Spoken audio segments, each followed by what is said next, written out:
For over 200 years, blocks of beeswax kept washing out of an Oregon beach. Not small pieces, one recovered in the 1800s weighed over 100 pounds. Not a candle, not a craft supply. Cargo. Stamped with markings nobody could read, in a script that didn't belong to anyone who was supposed to have been there. Settlers collected them. Curiosity seekers collected them. Scholars noted them and moved on. The markings were photographed, puzzled over, and quietly filed away as one of the Pacific Northwest's stranger footnotes. But there were people living on that coastline who had never forgotten where the wax came from. The Nehalem and Tillamook had been carrying the story for 3 centuries. A foreign ship breaking apart in the surf, strange men emerging from the waves, pale cargo rolling onto the beach for generations afterward. Nobody thought to ask them.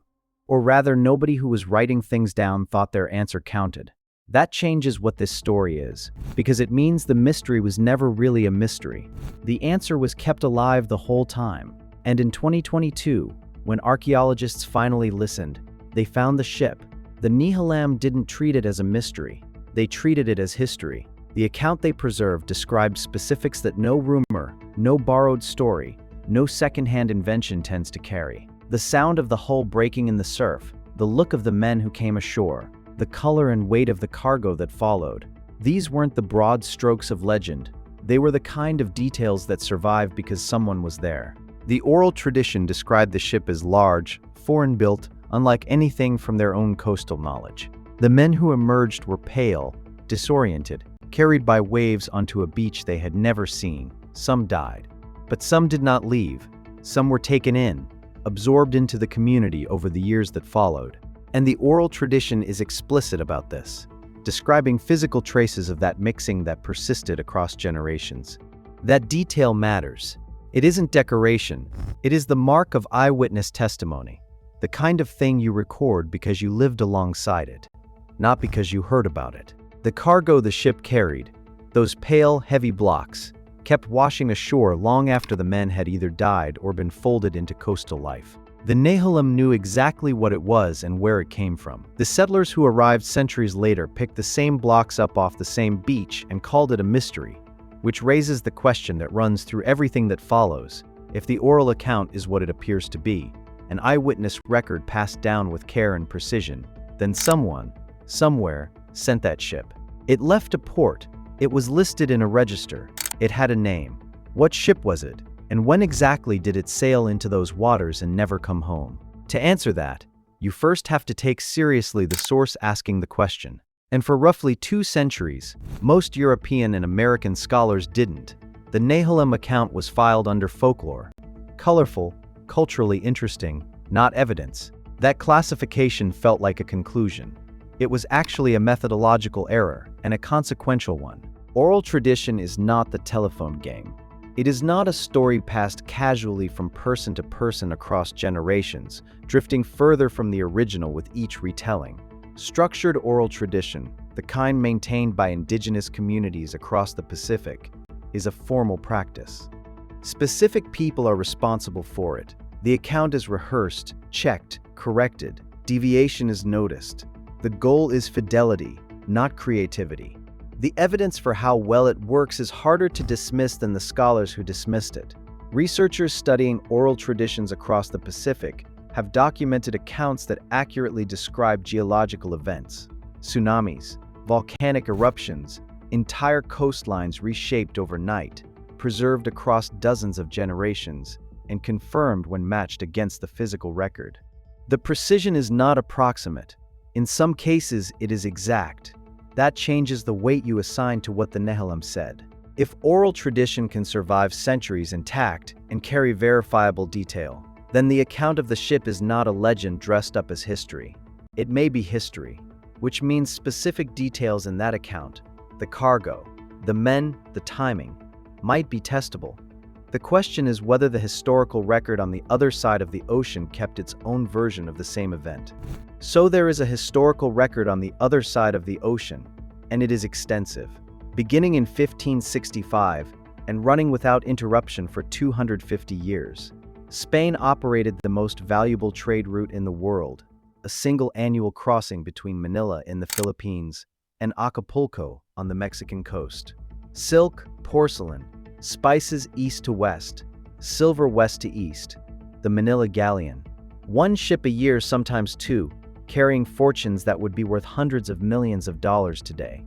The westbound crossing was straightforward. The eastbound crossing from Manila back to Acapulco was not. The winds that made the westbound leg easy made the return impossible by the same path. So Spanish navigators discovered a different route. Ride the Kuroshio Current north through the western Pacific, catch the prevailing westerlies at high latitude, then arc across the North Pacific and ride south down the American coast. That arc brought the galleons directly past what is now Oregon. Spain understood immediately how sensitive this knowledge was. The route was so secret that Spain suppressed charts of the North Pacific coast for over a century after the trade began. The very coastline where the Nehalem wreck occurred. No competing power could know where the galleons traveled, which means the ships that passed the Oregon coast were not logged on any map a rival could read. And a few of them never made it home at all. Which of those ships went missing near Oregon? And what exactly were they carrying? Several of those ships never arrived. Spanish colonial registers, the ledgers kept at Acapulco, recording each galleon's expected return, contain entries that simply stop.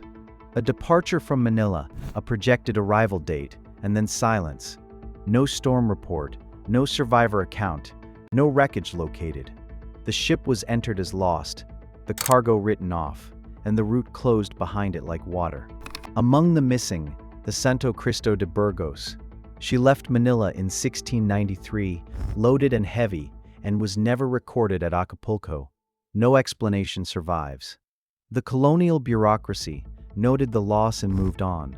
There were other ships, other seasons, other fortunes to protect.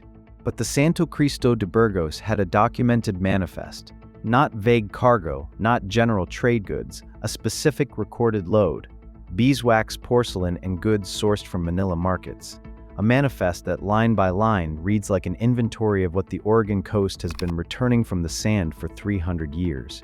That correspondence is either the most extraordinary coincidence in Pacific maritime history, or it is something else entirely. The beeswax on the Nehalem beaches has always been physical. The question is whether it can be tied, chemically, isotopically, definitively, to a specific ship and a specific voyage out of Manila. Whether the cargo and the wreck are the same loss. The beeswax was never anonymous. That's the thing people miss when they picture cargo washing onto a beach. They imagine unmarked product, raw material, bulk weight. But the blocks recovered from Nehalem carry marks pressed into them while the wax was still warm. Letters, numerals, geometric stamps, crosses, not random decoration. A recording system from the moment of production forward. Some stamps are commercial, merchant marks, the kind a trading house would press into its goods to claim them at the other end of a voyage. Some appear to be lot numbers or weight tallies, the working notation of a warehouse floor. And then there are others. Certain blocks bear unmistakably ecclesiastical marks, Roman Catholic symbols, the kind pressed into wax earmarked not for trade at all, but for the church. Altar candles. This was sacramental supply, not commodity wax, and that distinction matters. Manila galleon manifests from the late 17th century record exactly this category of cargo, wax bound for church use in New Spain, loaded separately and accounted for separately from commercial goods. The marks on the Nehalem blocks match that category precisely. So the question the stamps open is sharper than it first appears. It isn't just whether the wax came from a galleon, it's whether the marks can be traced to a specific merchant house, a specific origin port, a specific voyage year, whether the stamps have a name behind them. That thread, once pulled, leads somewhere. But the stamps alone can only say so much.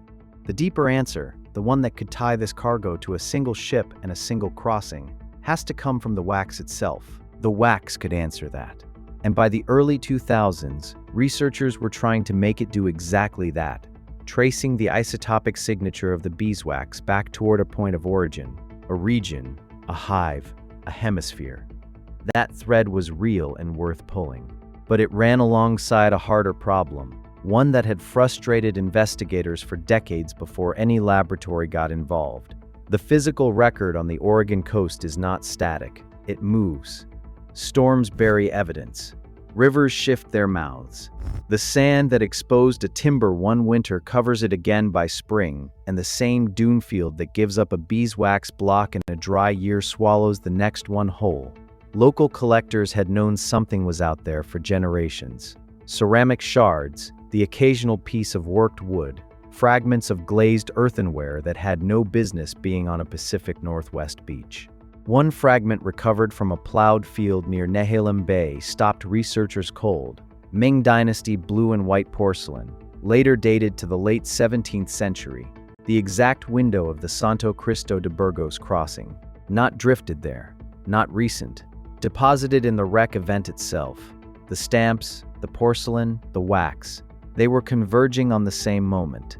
But none of it was the ship. If structural timbers had survived, if the hull itself was somewhere in that coastline, where would it be, and what would it actually take to find it? The sea caves answered part of that question. In 2022, a set of heavy structural timbers recovered from caves near Manzanita, the kind of sandstone formation that can preserve organic material for centuries, sealed from oxygen and tide, were submitted for formal analysis. The team expected confirmation of what the surface record already suggested. What they got was sharper than that. The wood species was not Douglas fir. It was not any conifer native to the Pacific Northwest, not any timber you would cut from an Oregon hillside in any century. It was a tropical hardwood, species consistent with the construction timber routinely sourced from the Philippines for use in Manila galleon hulls. That is not a coincidence of geography. The shipyards at Cavite, outside Manila, built their vessels from Philippine hardwoods precisely because the wood was dense enough to survive the trans-Pacific crossing, resistant to the marine borers that hollowed out softer stock. It was the standard material. And here it was, in a sea cave on the Oregon coast. That identification lands with weight. But weight is not proof.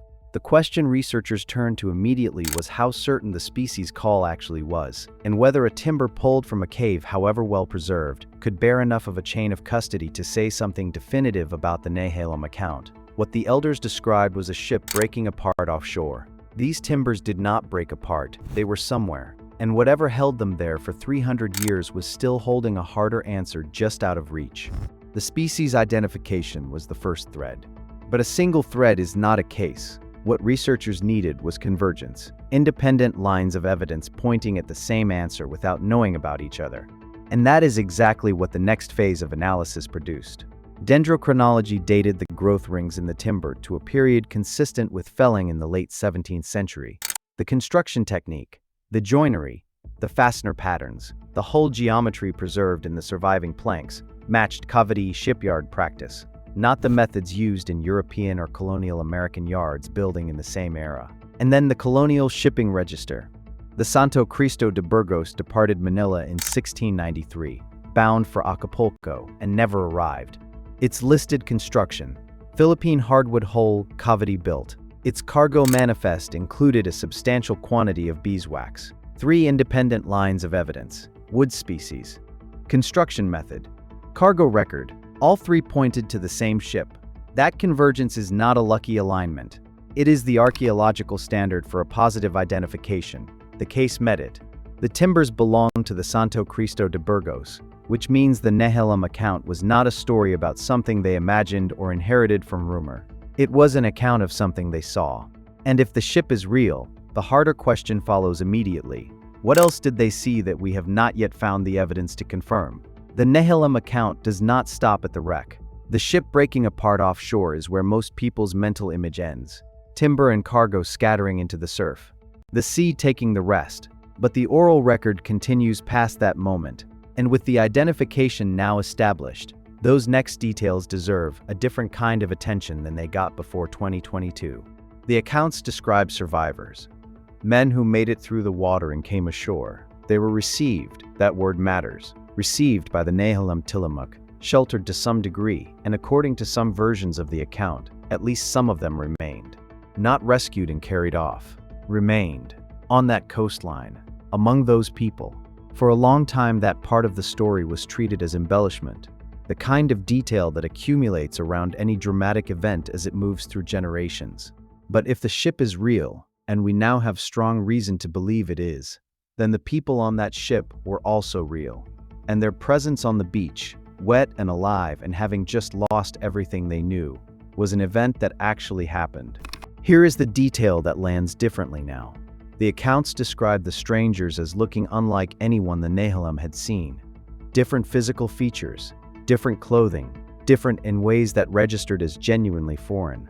That is entirely consistent with who would have been aboard a Manila galleon in 1693. Filipino crewmen, Spanish officers, a ship's company drawn from the Pacific world, arriving on a coast that had no frame of reference for any of them. Which opens a harder question. If some of those men stayed, is there any evidence, material or genetic, that the contact actually happened? And what became of them? The genetic and material evidence is thin, and that thinness is itself a kind of answer. There are accounts recorded in the 19th century describing descendants of the survivors as having been absorbed into coastal communities. Their foreign origin remembered, but their lineage dissolved over generations into the broader population. No systematic genetic study has been conducted on Nehalem or Tillamook descendants specifically to test this. And absent that, we cannot point to a chromosome and say, here is the Manila galleon. What we have instead is the beeswax, the timbers, and the oral record. And the oral record is more precise than the written one, because Spain wrote almost nothing. The Santo Cristo de Burgos sailed out of Cavite in 1693, and from the perspective of the colonial administration in Manila and Mexico City, it simply ceased to exist. No search was mounted. No rescue ships were dispatched up the northern Pacific coast. No inquiry was filed. No survivors were reported. No investigation followed. The ship vanished into the ledger as a loss, and the ledger moved on. The only detailed account of what actually happened, the wreck, the surf, the men who came ashore, what they carried, how they were received, was kept entirely by the people who were standing on the beach when it happened. Which raises a question that goes well beyond this one ship. What does it mean for history when an entire contact event survives only because one community chose to remember it? What that question really asks is whether oral tradition counts as history. And the Santo Cristo case has an answer. Not a philosophical one, but an empirical one. The oral accounts were more accurate than the written record. They named the wreck. They named the cargo. They described the men and where they came from and what happened to them afterward. Spain wrote nothing. The Nehalem forgot nothing. If you are keeping score on evidentiary reliability, the oral tradition wins by default, because the other side never showed up to compete. And this is not an isolated result. Researchers who have gone back to other dismissed Pacific Northwest oral accounts of catastrophic floods, of earthquakes that dropped coastlines overnight, of strange arrivals from the sea, have begun finding corroborating physical evidence at a rate that is genuinely difficult to dismiss as coincidence. Geological surveys matching earthquake accounts, sediment cores aligning with flood traditions. The pattern is consistent enough that it now has serious scientific attention, not as curiosity, but as methodology, which means the Santo Cristo is not an exception. It is a demonstration. It shows what happens when you treat oral testimony as primary evidence rather than romantic background. And it forces an uncomfortable accounting. If this account was accurate, and the earthquake accounts were accurate, the question is no longer whether indigenous oral histories preserve real events. The question is how much history we have permanently discarded by deciding in advance that they did not. The accounting is still open, because the wax is still coming out of the sand, not in the quantities it once did. Generations of beachcombers saw to that, but pieces still surface after winter storms. Still stamped, still legible. 300 years in the salt and the cold and the dark, and the marks the Santo Cristo's cargo masters pressed into wax in a Manila warehouse in 1693 are still readable on a beach in Oregon. The story always was. It was just waiting for someone to treat the people who kept it as witnesses rather than footnotes. What the Nehalem held on to was not a legend in the way that word is usually meant, something softened by distance, something decorative. It was an account, specific, persistent, and as it turns out, precise. The ship, the men, the cargo, the location, all of it checked. And that should change how we sit with every account we have not yet checked. The markings on the wax, the stamps, the proprietary marks, the symbols that have never been fully decoded, are still coming out of the sand at Nehalem. A block surfaced in 2019, worked free by a winter storm, carrying the same cargo mark that appears in fragments pulled from that beach since the 1800s. Each one is a sealed document from 1693, written in a language archaeologists are still learning to read. And the 2022 timber identification changed what those blocks mean.